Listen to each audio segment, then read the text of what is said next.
Buenas noches, señoras y señores. Entrevistar a un escritor que acaba de publicar un libro sin que el entrevistador haya leído el libro previamente es una práctica que va contra los principios básicos del periodismo, pero en este caso vamos a aplicar dos atenuantes.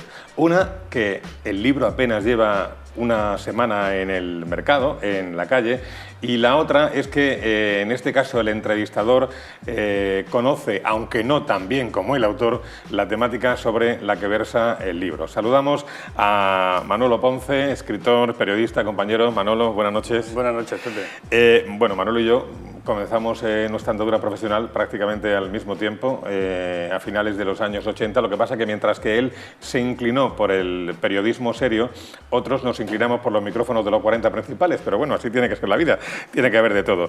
Y Manolo Ponce, bueno, ahora confluimos en el Grupo Zamudio, puesto que Manolo ahora escribe en el Murcia Diario, y acaba de publicar este libro, Una historia de aquí. Podríamos decir, Manolo, que este libro, sin temor a que nadie nos tache de grandilocuentes, recoge una historia inédita, única y yo diría que casi irrepetible, porque lo que ha pasado políticamente hablando en los últimos 5 años en la historia de la región de Murcia ha dado mucho juego, ¿no? Sí, efectivamente. Sí, es una historia, esperemos que sea irrepetible, porque la verdad es que han sido unos años ciertamente convulsos, ¿no?, en la historia política reciente de nuestra región, ¿no? Por eso es la idea de publicar el libro, por eso la idea de dejar fiel reflejo de esa legislatura en la que nos encontramos en el año 2015 con un gobierno casi a las puertas de la mayoría absoluta del Partido Popular, y que, sin embargo, los 3 partidos de la oposición consiguieron, por ejemplo, imponer su mayoría para nombrar una presidenta de distinto signo político de la Asamblea Regional, y a partir de ahí pues todo lo que sucedió con distintos casos relacionados con la corrupción, en la que el presidente de la comunidad en aquel momento se vio obligado a dimitir. Y bueno, ya digo, ha sido una legislatura bastante convulsa. Sí, la verdad es que sería imposible resumir en una charla de 15 minutos todo lo que ha pasado aquí durante este tiempo. Hemos tenido 4 presidentes. Por primera vez ha sido una legislatura en la que no ha habido mayoría absoluta en la Asamblea Regional. La actualidad se ha visto salpicada por muchísimos casos. Ha sido el caso de los casos, Auditorio, Pasarelas, Guardería, Umbra, Púnica, Nuevo Cartago, en fin, qué sé yo, hay muchos más, Puerta Nueva. Casos que se han cobrado dimisiones importantes, por ejemplo la de Antonio Cerdá, un histórico de los consejeros de los gobiernos regionales de la Comunidad Murciana, o la del mismo presidente Pedro Antonio Sánchez. De todo lo que ha pasado, ¿destacarías algo por lo que tú crees que haya sido determinante para el devenir de la historia de la región de Murcia? Me refiero en estos 5 años. Sí, bueno, yo creo que, como tú has comentado, el hecho de no tener mayoría absoluta del Partido Popular cuando llegó en el año 2015, claro, eso planteó una situación inédita que le obligó a negociar, le obligaba a dialogar, ¿no? Yo recuerdo la noche electoral, unas palabras del entonces presidente, Ramón Luis Valcárcel, cuando dijo: señores, estos resultados de hoy nos obligan a cambiar nuestra forma de ver la política, nuestra forma de enfrentarnos a la política, porque hasta ahora estábamos acostumbrados a las mayorías absolutas y ahora tendremos que empezar a verlo desde otro prisma. Y ese prisma era que había que sentarse a negociar y a dialogar, ¿no? Básicamente quien ha llevado ese peso fue Ciudadanos, que con sus 4 diputados fueron los que forzaron de alguna manera esta legislatura. Son de alguna manera los que han puesto, han inclinado la balanza hacia la derecha o hacia la izquierda a lo largo de este tiempo. Yo creo que ese ha sido el momento más importante, porque ellos fueron los que forzaron de una manera clara la dimisión de Pedro Antonio.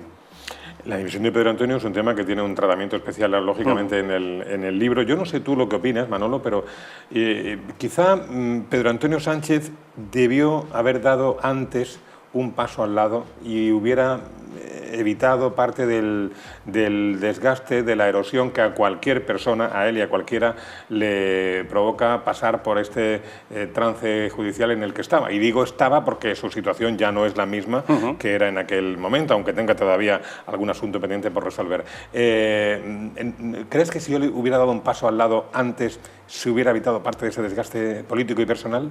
Probablemente, porque es cierto que ahora estamos conociendo ya sentencias que de alguna manera son absolutorias y que todavía tienen un par de temas pendientes con la justicia, pero en aquel momento él y todo el entorno suyo bueno, pues intentaron hacer una defensa a ultranza de Pedro Antonio, porque era para lo que se había preparado, era para lo que el Partido Popular había estado trabajando años, y ese plan Pedro Antonio tenía que ser sí o sí, ¿no? Él estaba convencido de su inocencia, que eso evidentemente tendrán que decirlo los tribunales, pero sí es cierto que provocó un grave desgaste tanto al Ejecutivo, al Gobierno regional, como a la propia imagen de la región de Murcia. En aquellas épocas, tú recordarás, Pepe, que ocupábamos titulares en el ámbito nacional, en todas las televisiones, los periódicos, los digitales. Es decir, era un día tras otro la presencia de la región de Murcia con titulares negativos hablando sobre casos de corrupción, ¿no? Y yo creo que él en algún momento tenía que haber dado ese paso al lado. Lo que pasa es que ya lo da cuando desde Madrid, desde la Dirección Nacional del Partido Popular en Madrid, le dicen: antes que perder el gobierno de la región de Murcia, tienes que sacrificarte. Y es cuando se hace justo en aquella semana.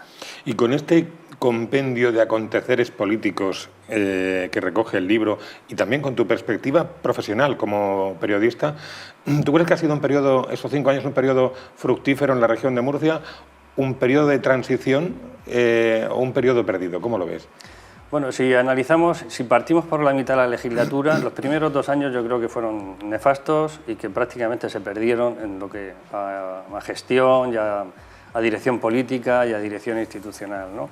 En los siguientes 2 años, estos 2 últimos que han terminado con el consenso de todas las formaciones políticas para la reforma del Estatuto de Autonomía, podríamos decir que ha terminado con un final feliz, porque era inédito que por primera vez todas las fuerzas políticas, tanto de la izquierda hacia la derecha, se pusieran de acuerdo en reformar un estatuto que parece ser que viene a recoger una realidad social, un cambio de la sociedad murciana que no tenía ese Estatuto de Autonomía que se aprobó en el año 82. Entonces, el primer tramo fue malo, muy negativo, y yo creo que el segundo sí ha dejado aspectos muy positivos, de los que sí tenemos que sacar conclusiones positivas. Es decir, con el diálogo, con la capacidad de diálogo y con la voluntad de llegar a un consenso, se pueden hacer cosas positivas para la región de Murcia. La lástima es que este consenso no se ha hecho, por ejemplo, en temas tan importantes como el agua o el tema de las infraestructuras, como el tema del ferrocarril, ¿no?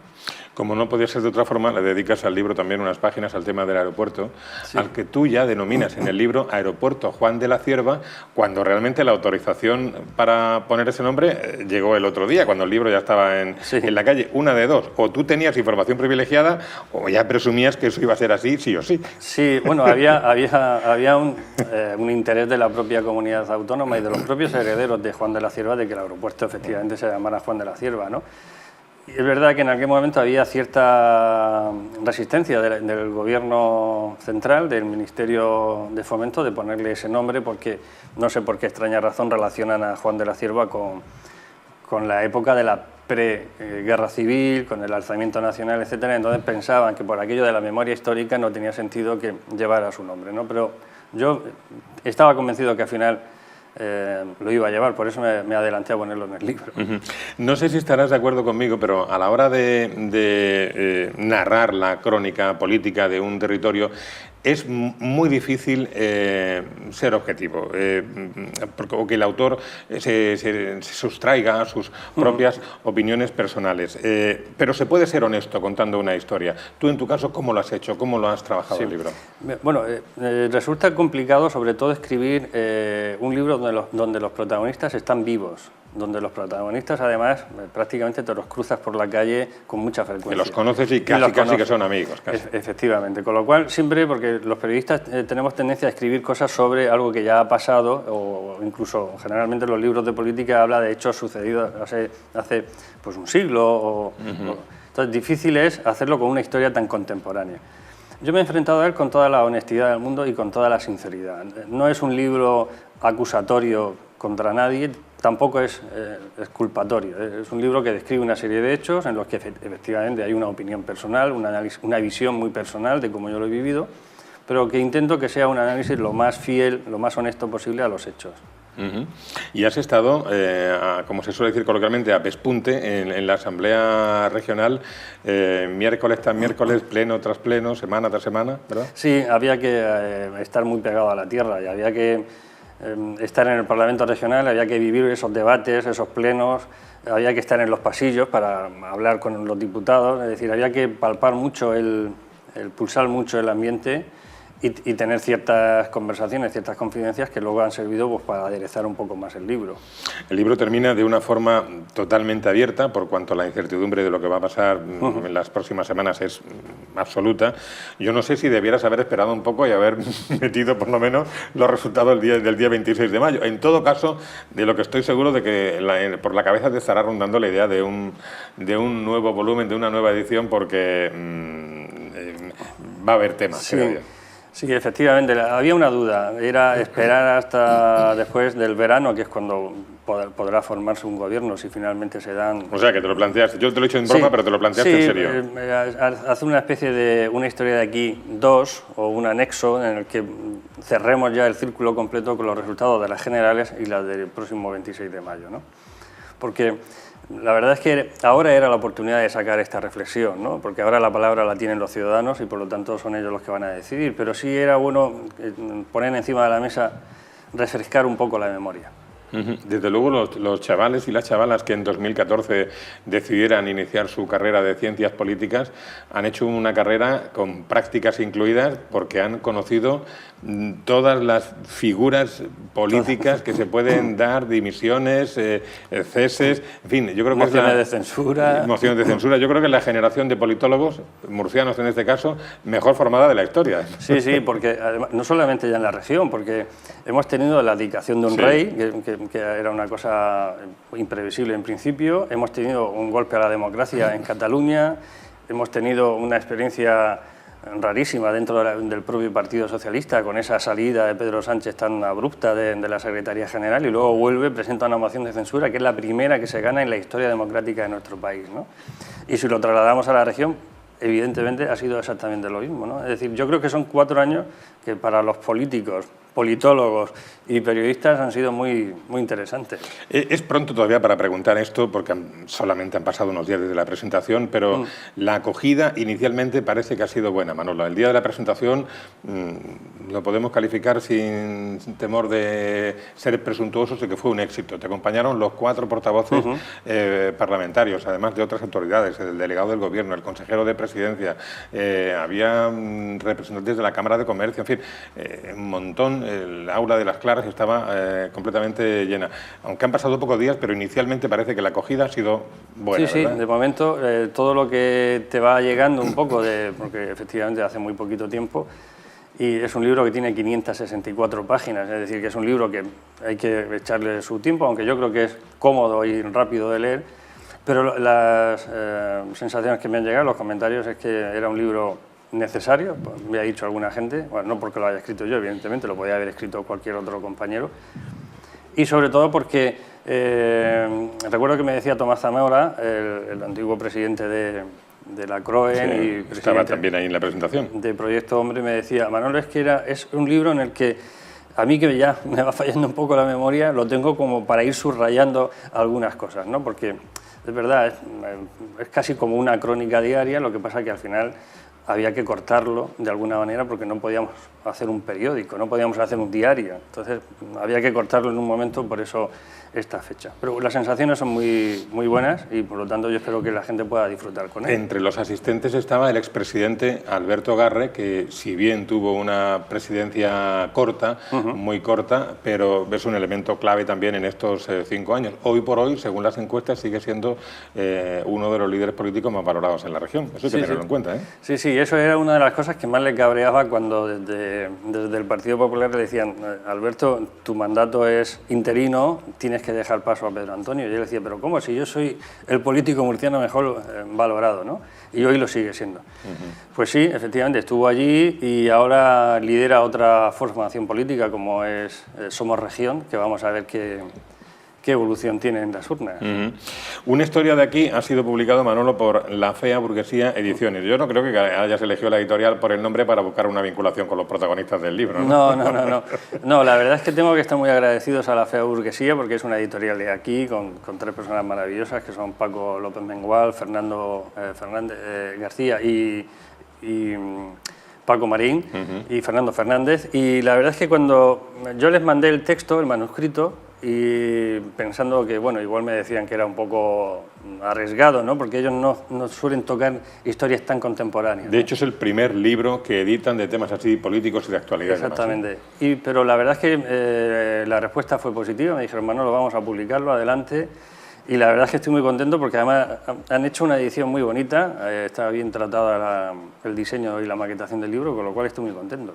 Es una obra, bueno, antes de nada, el canal de venta del libro, ¿dónde está localizable? Está localizable en las librerías habituales, es decir, aquí en Murcia, por ejemplo, dentro de poquito estará en el Corte Inglés, ya está en Diego Marín, creo que está también en los Soportales, etcétera. En el FNAC también creo que estará pronto y en Cartagena también estará en otros sitios, ¿no? En los habituales. Los lectores habituales saben dónde, perfectamente. Saben dónde localizarlo, ¿no? Y bueno, y vamos a decir que tú has dicho antes que Tomás Zamora te comentó que es un libro necesario. En todo caso, es una lectura recomendada para no perder el hilo de lo que está pasando y, sobre todo, para comprender lo que puede pasar. Efectivamente. Efectivamente. Sí. Manolo, autor de Una historia de aquí, Crónica Política 2014-2019. Muchas gracias. Enhorabuena por el libro. Gracias y gracias a ti. Amable por acompañarnos. Muchas gracias. Buenas noches. Gracias también a ustedes. Nos encontramos el próximo día aquí en Televisión Murciana. Buenas noches.